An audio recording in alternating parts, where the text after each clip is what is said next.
بھارت کے غیر قانونی زیر قبضہ جموں کشمیر میں کل جماعتی حریت کانفرنس نے تنازع کشمیر کے حل کے لیے پاکستان، بھارت اور حقیقی کشمیری قیادت کے درمیان ایک دیرپا اور نتیجہ خیز مذاکراتی عمل کی ضرورت پر زور دیا ہے۔ کل جماعتی حریت کانفرنس کے ترجمان عبدالرشید منہاس نے سری نگر میں جاری ایک بیان میں کہا کہ تنازع کشمیر کا اقوام متحدہ کی سلامتی کونسل کی پاس کردہ قراردادوں اور کشمیری عوام کی امنگوں کے مطابق حل ناگزیر ہے۔ انہوں نے کہا کہ بھارت کا غیر حقیقت پسندانہ طرز عمل خطے میں کشیدگی کا باعث ہے۔ کل جماعتی حریت کانفرنس کے سینئر رہنما اور انجمن شریفیان کے صدر آغا سید حسن الموسوی الصفی نے بڑگام میں ایک اجتماع سے خطاب کرتے ہوئے جیلوں میں قید ہزاروں کشمیریوں کی فوری رہائی کا مطالبہ کیا۔ انہوں نے بھارت پر زور دیا کہ وہ تمام کشمیری سیاسی قیدیوں کو رمضان المبارک میں خیر سگالی کے طور پر رہا کرے۔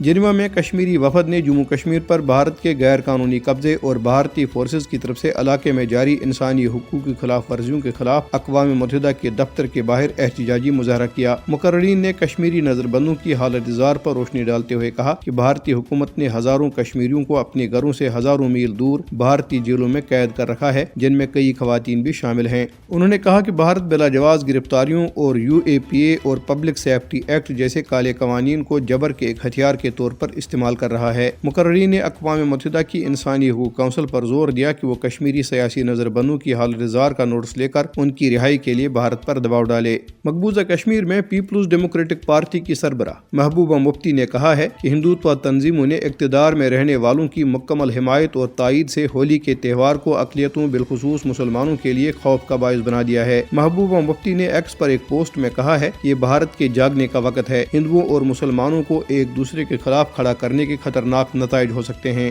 یاد رہے کہ ہندو انتہا پسندوں نے اتر پردیش کے شاہجہاں پور میں 60 سے زائد مساجد کو ہولی سے قبل ترپال کی چادروں سے ڈھانپ دیا تھا۔ مختلف علاقوں میں ہندوتوا گنڈوں کی طرف سے مسلمانوں پر زبردستی رنگ پھینکنے کے کئی واقعات پیش آئے۔ ادھر مقبوضہ کشمیر کی ایک عدالت نے 7 مارچ کو گلمرگ میں منعقدہ ایک فاحش فیشن شو کے منتظمین کو نوٹس جاری کیا ہے۔ فیشن شو نے متنازع علاقے میں غم و غصے کو جنم دیا تھا۔